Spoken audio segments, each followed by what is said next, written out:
Well, thanks for the opportunity to talk at this webinar. My name is Karl Karlstrom. I'm a professor at the University of New Mexico. I've been working in Grand Canyon National Park, among others, for a long time, and I want to give you some of our experiences, both in terms of research and geoscience education. I'd like to emphasize the partnership we've been successful at achieving, which is the partnership between the park, an academic institution, and the National Science Foundation. I think there's some good aspects to this model that we can think about for encouraging research in other parks. This is an old slide, only goes to 2007 it looks like, but I got my introduction to canyons and rivers on the Powell Centennial trip with my father and Gene Shoemaker at the U.S. Geological Survey, and sort of cemented in a long-term career and interest. But I was a boatman for a while before I was a geologist. When again, you know, the one thing leads to another. But when I started research in the Grand Canyon in the 80s as a professor at Northern Arizona University, I worked on the basement and then all the tilted rocks and the layered rocks and the Great Unconformity and the carving of the Grand Canyon. And it's been a good show in terms of accomplishing research. But somewhere along the line in the 90s, we said we got to give back a little bit in terms of geoscience interpretation, geoscience education. So we developed this Trail of Time concept, which has become an exhibit at the Grand Canyon. And so I want to tell you a little bit about the both. And one of the themes of this talk is the interaction of research and public science education. I tell my students it's not my fault that geology is complicated. It's a complex science. The natural world is complicated.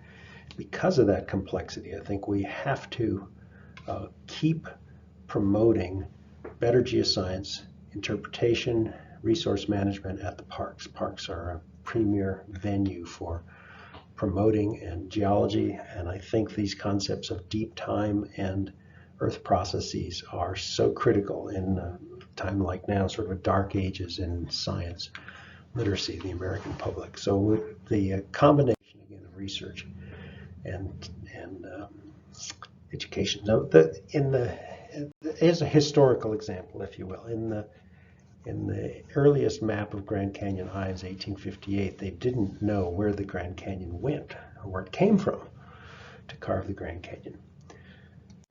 10 years later, 20 years later, we had a good knowledge of the map of the Colorado River through Grand Canyon, great map of the Grand Staircase, great advance in knowledge in 20 years.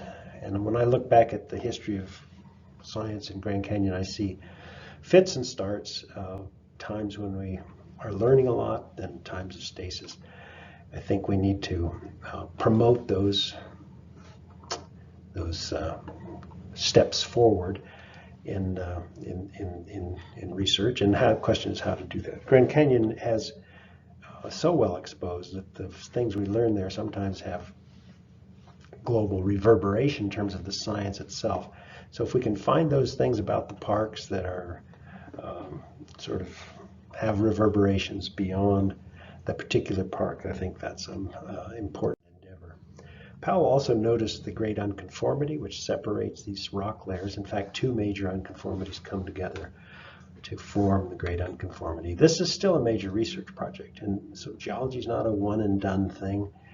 We now have new techniques to understand the thermochronology, the cooling history of these different rock sets, to understand what happened during the time that's missing in the rock record. And you can see the Great Unconformities here from the view of Yavapai Geology Museum. This is where Eddie McKee and a bunch of people from the Carnegie Institute decided this was the best geologic view, and it is. It's one of the best. But you got to know what to look for. So here's this interpretation again that has to come in. You can see this island of supergroup that was here as the beach sands lapped against the island and eventually covered it about 500 million years ago. What a neat thing to be able to look into the layers to see their stories. And that's our goal for the interpretation. It's complicated, but it's not that complicated. I mean, Mary Coulter's fireplace in Bright Angel Lodge showed it, the tapetes lapping against these islands. the rock column in Yavapai Geology Museum, which has now disappeared, unfortunately. We need to get real rocks columns back in there. That's one of my next endeavors. Showed it these exhibits that were used to be on the Bright Angel Trail to interpret the layers for the hikers. It's how I learned the layers as a teenager walking down the Grand Canyon. But those are gone, and so we need to get back really to the level of sophistication that was there some decades ago. And one attempt to that was this Trail of Time exhibit, which now expands from Geology, Yavapai Geology Museum, through the village out here to Maricopa Point. And has several segments. The first part about what all the things can happen in a million years, a lot. Then the one step is a million years main Trail of Time. Then we didn't mark through the village because of the historic nature of it, but we measured, and so the age of the Earth is out here at Maricopa Point. So it's a huge timeline, 4.6 kilometers, a great hike. It's fully accessible for families and wheelchairs, and it's 6 million people a year walk along it. It was funded by the National Science Foundation and partnership with the park, and I just sort of give you a few glimpses of what it looks like. Here are the rocks placed at their birthdays along this bronze marked trail. The rocks themselves we collected along the river. Nice representative samples or spectacular examples sometimes of geologic features. You always know where you are in time along the trail because of these markers. You get a sense of the heartbeat of a million-year heartbeat of geologic time as you walk it. And there's new research advances that have come along. We redate these rocks. It's been a decade since it got put in. And we now know that this rock goes up here, and it's older than this rock, so that all these get scrunched. Anyway, there's a lot of research connected to the Trail of Time. It opened in 2010. We have a book 10 years later, my wife and I, Laura Crossie. And I'm wondering whether there's a possibility for other trails of time in other parks. Timeline concept is really solid. It's the foundation. Geologic time is the foundation of our science. The huge scale is good. Earth history is long. You might as well be tired when you finish the hike. The real rocks are important. People love to touch those rocks and look carefully at them, photograph themselves with the rocks. We did a lot of evaluation to find out what works and what doesn't when you're talking to people, and that's another thing that academics can help the park with. Park wanted an 8th grade interpretation level. We said, no, we need to span people's knowledge hierarchies. If they come in and they say, level 0, I don't know and I don't care about geology, we say, fine, maybe we can move you up to level 1. You don't know much, but you begin to care because of the spectacular views. So this idea that you move people from where they are, where they come in, to the next level is really, I think, important for us. Just a few pictures. We didn't need environmental impact statements because these were rocks that were in places that are not be missed, tailless slopes and rivers. We used the park contributed helicopter for some of the big rocks. We ended up drilling all the holes because the trail crew was busy. The signage, there aren't too many of them because we didn't want it to be in your face, but they are conversational in tone, and these rock portals are made of the real rocks as well with the 3 sets. So I want to kind of illustrate about the multiple hierarchy concept is, so in the debates come along like how old is the Grand Canyon? REAP comes along again every once in a while, but in order to kind of explain the intricacies of the question of how old was the carving of the Grand Canyon, you need to know the geography. So here's a basic DEM with the purple are different segments. But up here, the park now really goes from a jurisdictional point of view from Lake Powell to Lake Mead.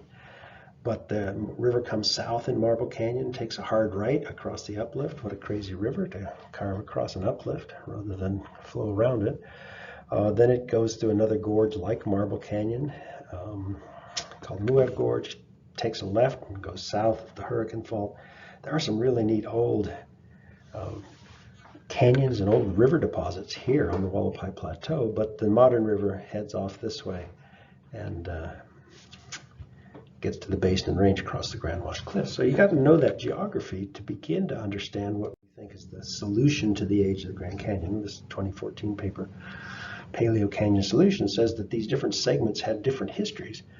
they all got tied together by this south-flowing river, the Colorado River coming from the Rockies, at 6 million years. And so the river came down, got across Lee's Ferry about 5 to 6, found a low spot, came across an already carved valley, carved a new segment there, came south across an old segment where a river had been going north. We don't quite know where, but that's a much older river. And then we know for sure, everyone agrees, didn't come across Grand Wash Cliffs until after 6. So to integrate the knowledge that we have about old rivers and old canyons and yet impossibility of a river reaching the Gulf until 5 million years ago, we have this idea that old landscapes help facilitate the integration of the young river through Grand Canyon, what, 5 to 6 million years ago. So there's lots of issues. Unconformity is one, the age of Grand Canyon is another.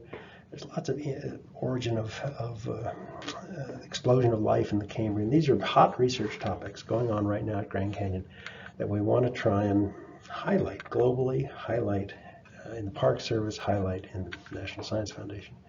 So we've started this Grand Canyon Field Forum concept. We ran the first one with sponsorship for the Geological Society of America about age and carving of Grand Canyon in 2019. Had 25 scientists on the river for 10 days debating the evidence.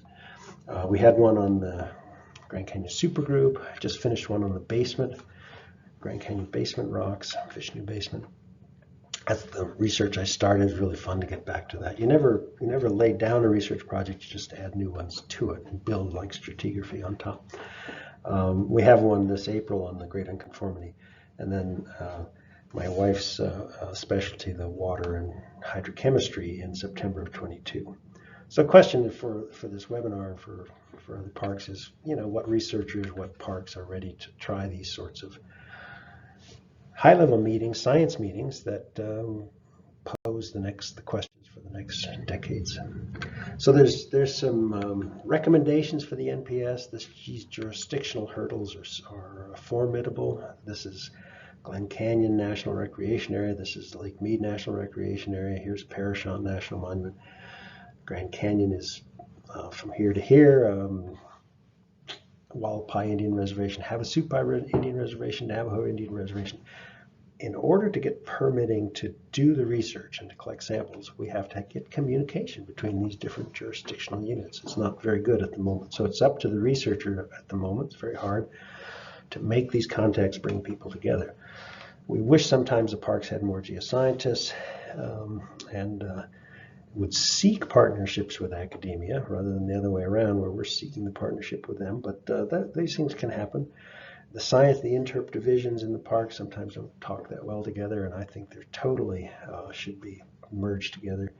And then you might find that the person you dealt with for 10 years has now left their job and the new person doesn't know all the history. That's something you just have to deal with. So good communication in person if possible. We go back and try and meet the new people as they come in. Plenty of lead time to develop trust, and that's all it's all about for this sort of we have to honor the preserve and protect mandate of the Park Service, and at the same time that we're trying to help them learn more about their resource and manage the resource better and educate the American public better. Contacts at all levels have helped us, from the superintendent down to individual rangers. We keep emphasizing it has to be peer-reviewed science, it's got to be published, and that the interpretation materials too need to be vetted, we need to work. So academics can help with all those things. And this multiple knowledge hierarchy is a really useful sort of a philosophy for education. Another concept I want to talk about is sense of place. Steve Semkin was on our Trail of Time group, and this is his teaching method at Navajo Community College, using Navajo words that you already have the concepts so well expressed in their language, and then you try and make the bridges. But the sense of place idea is that people are entwined with places. The places get their meaning in part because of what people have imbued upon the places, and so and the Park Service is a premier place for sense of place. Each park has its own following. People love them, and so to encourage this sense of place is really helpful for cross-cultural training and education, and it's a really important aspect of the parks and of geoscience education in the parks. So as Greg Cajete at UNM says, one has to know your home, your village, the land, and the earth upon which one lives. And so really is a potent motivation for many, many people to do research in geology, geoscience especially.